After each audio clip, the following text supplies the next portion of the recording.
From the headquarters of Telesur English in Quito, Ecuador, I am Estefania Bravo, and this is From the South.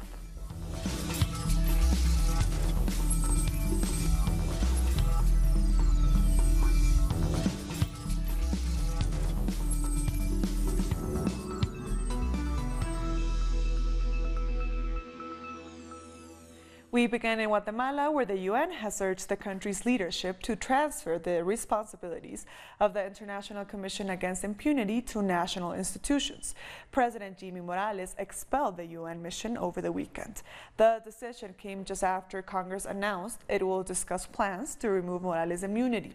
The UN says this latest move is a setback in the prosecution, investigation, and dismantling of criminal networks in the country. The preliminary trial against President Morales is already underway. There are mixed opinions about the future of the UN International Commission Against Impunity. The Guatemalan Congress announced the court date for President Jimmy Morales to present his defense in the preliminary trial against him. Members of the Supreme Electoral Court, Prosecutor's Office, and the UN's International Commission Against Impunity will also attend. En la primera semana de octubre. We have given a court date to President Jimmy Morales between October 11th and October 14th. Para que el presidente de la República pueda atender.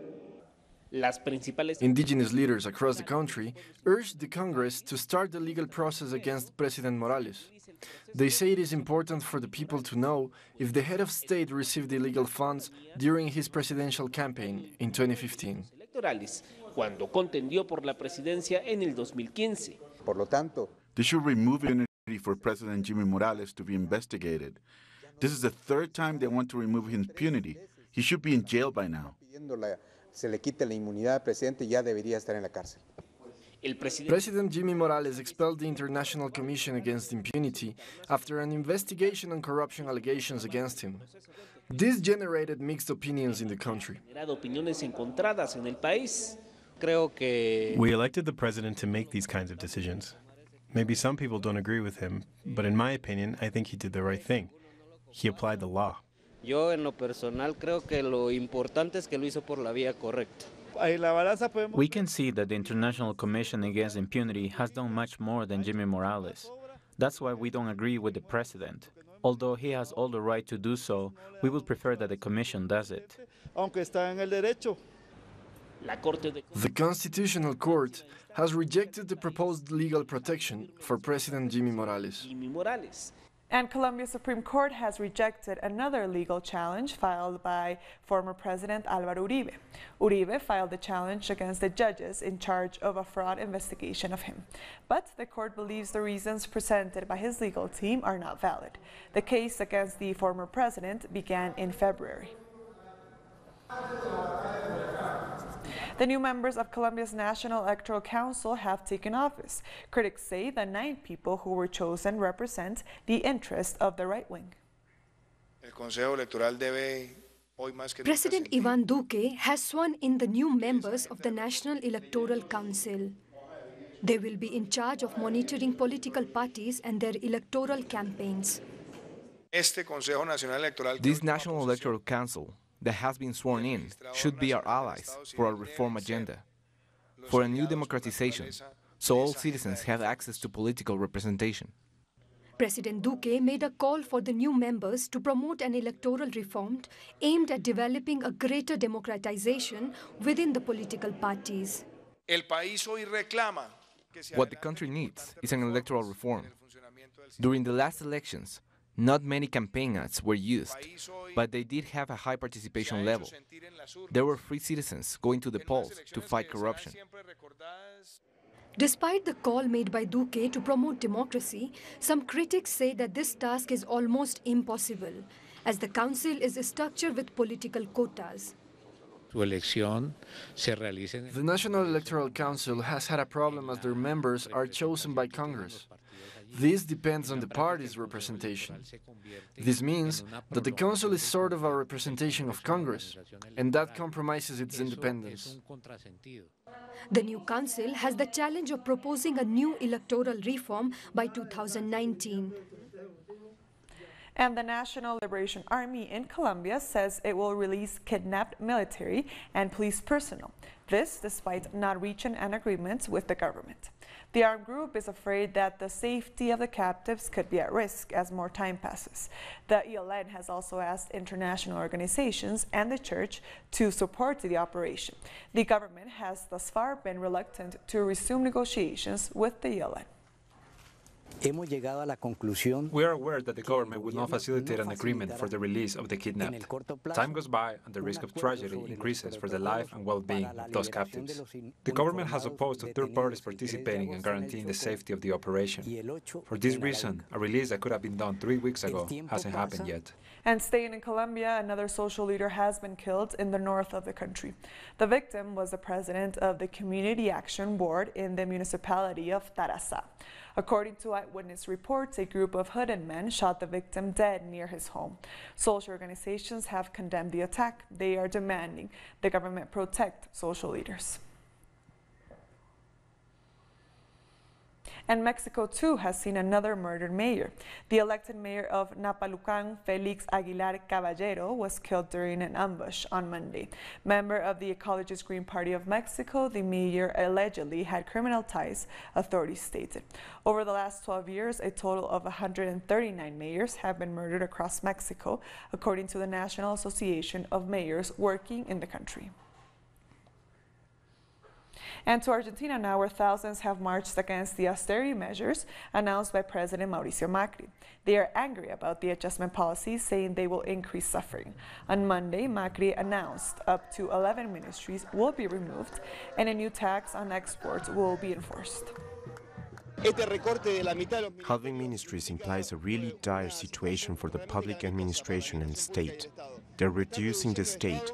They're shrinking it. The state is losing its power to regulate. A huge indignation, an overact, rehearsed speech that doesn't take care of the disaster they have done because they impoverish us and they send the money abroad. And Finance Minister Nicolas Dujov is meeting the head of the International Monetary Fund on Tuesday. He wants to negotiate an early payment of $29 billion to cover next year's budget. But critics say the government is just pushing the country to more debt. Macri's cabinet signed a $50 billion loan with the financial institution, the largest in its history. Our correspondent in Buenos Aires, Edgardo Esteban, has more. A day after President Mauricio Macri imposed new economic measures in an attempt to slow down the crisis, the dollar continues its steady rise over the peso, and the stock exchange continues to drop. Inflation is well on its way to reaching 46%, as was forecast by the government itself. At the start of the year, inflation was forecast at just 10%, but that number has clearly skyrocketed, highlighting the failure of the Macri administration. Today, also the rise of fuel prices by 12%, which could eventually lead to rising prices for basic food items and cost of living expenses. Yet wages remain stagnant. Looting has started in some cities, in particular in Chaco, where a 13-year-old child was shot dead by security forces. After a series of economic adjustments, Argentine President Mauricio Macri addressed the nation. However, people were expecting more than just a speech. They were expecting him to change his policies. This can't all change in an instant. It's a gradual process. We had to change many things that were not favorable for everyone, but were necessary. What we did was to ask the world for some help. After his short presidential address, Macri explained why he decided to close down 10 ministries. He also confirmed he would raise tariffs on soy and other grains. After his measures were announced, the Minister of Economy, Nicolas Duhavne, gave a speech as well. We must admit that we made some mistakes. Argentina's weak position forced us into this situation. Our intention is to bring solution to all the challenges we are facing. At the same time, we must take care of the most vulnerable section of the society, reduce the taxes and the fiscal deficit. We didn't take enough care of the fiscal issues before, and that has greatly affected Argentina in comparison to those countries who have balanced fiscal record. Duhavne promised a balanced budget after a high fiscal deficit this year. Public education funding was badly affected following corruption allegations against some government officials. In 2019, instead of aiming for the original goal of 1.3% of deficit, we will work for fiscal balance and not in the payment of interests. This means that we will save $6 billion that we won't need to return to the international market. In 2020, we will have more than fiscal balance. We will have a surplus of 1%, which will save us another $5.2 billion.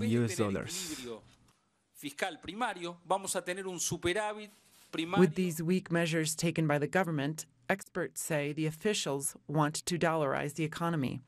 Experts also fear the way it can affect the country. For that to happen, by our calculations, the dollar would have to cost 85 pesos. At that level, our domestic market will be ruined. It would lead to the collapse of Argentinian society. It's not viable. While these changes by the government are meant to stabilize the fluctuating market, the peso remains historically low. The Ministry of Economy De Javne will be traveling to Washington to renegotiate the loan agreement with the IMF. We'll be back very soon. Stay with us.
Welcome back. Brazil's Workers' Party has announced it will present an appeal to the Supreme Federal Court.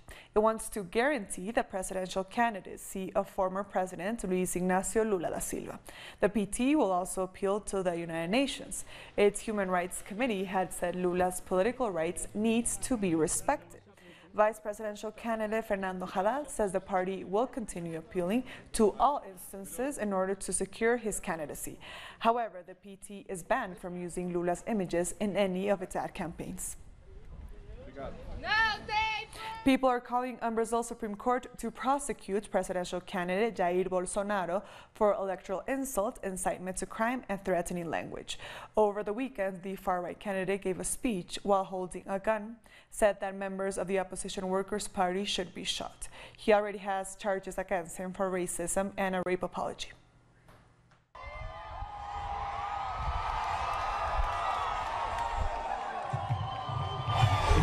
We will shoot down members of the Workers' Party in Acre.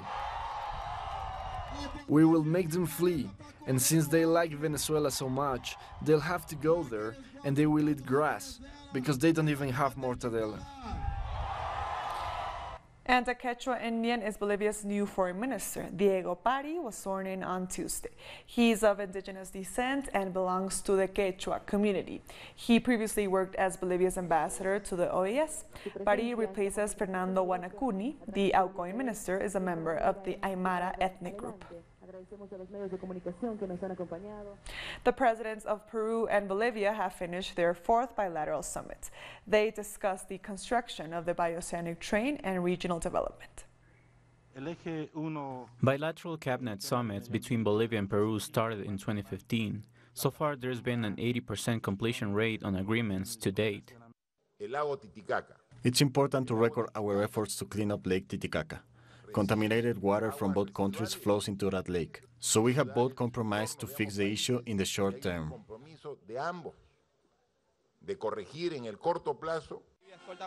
The summit was held in the city of Cobija, near the border with Peru. Agreements on border security, fighting drug trafficking, as well as other issues were made. Another topic that was up for discussion was continuing the construction of the bi-oceanic train. Va a ser parte del comercio intercontinental, no solamente la regional. This train will be part of intercontinental trade. The port of Ilo will be a strategic point for imports and exports. Billions of products will go through there. This train plans to join the Atlantic Ocean with the Pacific, covering nearly 4,000 kilometers. It has an investment of $14 billion. No solamente se va a beneficiar Brasil, Peru, Bolivia. All of South America will see the benefit. I have said before, this is the biggest physical integration project of the 21st century. En varias oportunidades yo afirmaba, es el proyecto de integración. On a 42-point declaration, both governments announced they will push for the future of the Union of South American Nations, UNASUR, so it may once again work for integration. The 5th bilateral summit will be held in Peru in 2019. And congressmen from different political parties in Peru have called for Attorney General Pedro Chavarri to resign. Along with other authorities, he has been accused of corruption and allegedly having links to a criminal organization. Through an official statement, Chavarri said he would not resign since there is no evidence or legal basis to these accusations. Argentina's former president, Cristina Fernández de Kirchner, will go on trial in February 2019. So far, 12 businessmen and high-ranking officials linked to the case have been arrested. Fernández has denied any wrongdoing. She has also denounced these proceedings as a political persecution. And in Honduras, 2 boys taking part in a student protest were found dead. And now a leaked video supposedly showing the 2 students being arrested just before they were killed has caused outrage. In the week before the murder of Gerson Daniel Mesa and Mario Enrique Suarez, there were several students' protests against price increases. We have 3 demands: the reduction of fuel prices to the previous one and immediate freezing. The next point, that the previous transport fare returns. Mario Enrique Suarez had participated in this protest, and days later he was dead, along with his friend. Hours later, the footage, which allegedly shows them being arrested, began to circulate. This has all the features of an execution. These young men were dragged out of their houses, then, according to forensics, tortured in an unknown place, tied up, and then murdered with a firearm. Immediately, a police spokesperson denied it, arguing that they were criminal gangs wearing fake uniforms. The name times shown in these beds are bigger than the officially used by the Technical Criminal Investigation Bureau, in the same way the color is different from the official yellow shade. Meanwhile, in the school where Mario studied, fear is in the air among students, teachers, and parents. We're shocked because what we are living is violence taking the lives of the young away. Whether it comes from pseudo-police groups or from organized crime that breaks the law, we are worried about one thing. Until some years ago, the concept of youth was respected.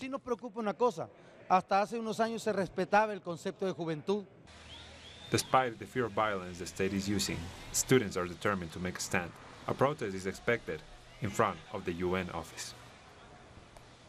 And unions in Trinidad and Tobago are gearing up for a national strike this Friday. But the government is threatening legal action if certain essential service workers walk off their job. The Minister of Public Administration warned that the armed forces, healthcare workers, and teachers could face a fine or imprisonment. The unions have vowed to ramp up their actions if the government follows through on their threats. We stand firmly in solidarity with all the teachers and the problems they have. And if you want to exacerbate the problems that you have already created, just touch one of these trade unions in Trinidad and Tobago. A mass poisoning has affected more than 300 children in the coastal area of Chile. Relatives of the victims are asking the governments for help.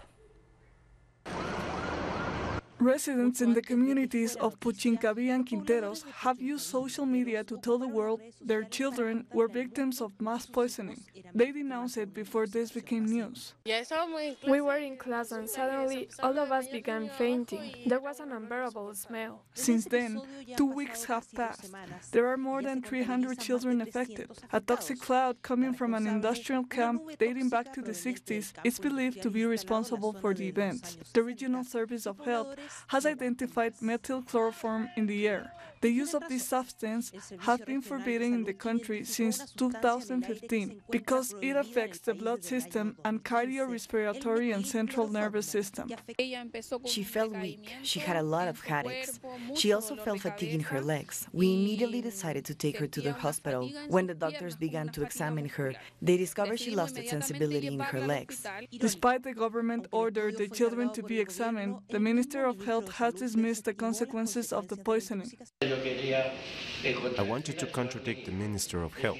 I wanted to say that children didn't have a normal reaction to the toxic cloud. The victims suffered from nausea and paralysis. Local media eventually reported on what happened. The Minister of Health retracted from its statement, and President Sebastián Piñera announced an intervention plan in the area. We'll take a short break now. Join us again after this.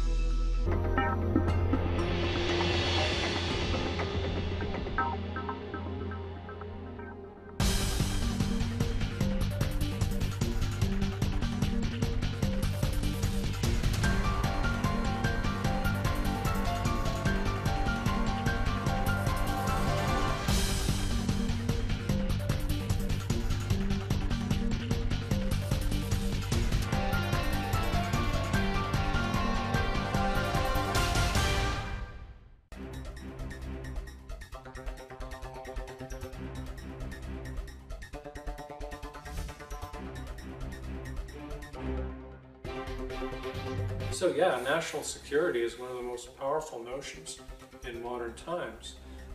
To swindle, I think, people, to do things that are not in their best interest, and to support massive military complexes that are not in anybody's interest, but that are like cancers feeding on society.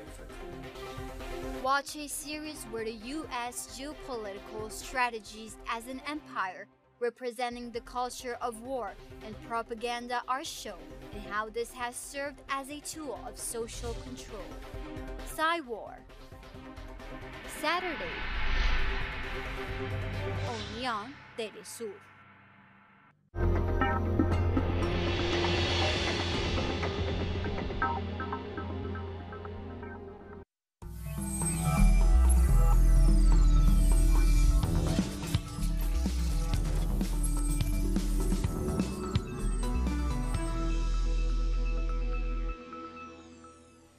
Welcome back. Palestinians have protested against the United States' decision to stop aid funding for Palestinian refugees.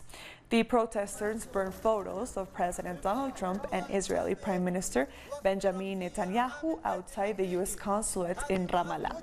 Last week, the U.S. announced to cut $300 million fund for the United Nations Relief and Works Agency. The aid was crucial for providing education and health care to more than 5 million Palestinians. We are here to raise our voice and reject the American actions and decisions. We remain committed to our right and to return to our land and our self-determination. The United States, when they decided to stop funding the UN RWA, they are calling for an open war and attack the aid agency and the right of return for the refugees. We're not going to compromise with our rights. And armed clashes between rebel groups have intensified in the Libyan capital Tripoli. Over a week of fighting has resulted in the destruction of infrastructure in the city and the closure of Mitiga Airport. The conflict broke out between the group's 7th Brigade against the Tripoli Revolutionary Brigades and the Nawasi. Amid the clashes, around 400 prisoners escaped the jail in Tripoli on Sunday. And the first trial over the stolen babies case has resumed at a Madrid court in Spain.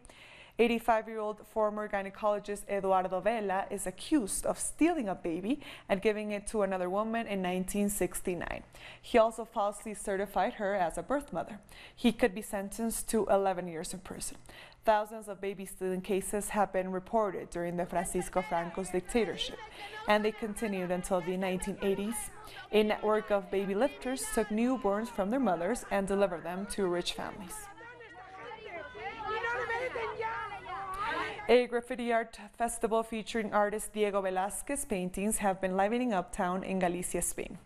Every year since 2008, artists take over the declining neighborhood of Canido in Ferrol to spend 3 days painting their version of Velázquez's famous painting, Las Meninas. According to locals, the festival has attracted more and more visitors, and the population of Ferrol has doubled. And with that, we come to the end of this news brief. These and other stories, you can find them on our website at telesurtv.net/English. And also join us on social media, on Facebook, on Twitter, and on Instagram. For Telesur English, I am Estefania Bravo. Thank you for watching.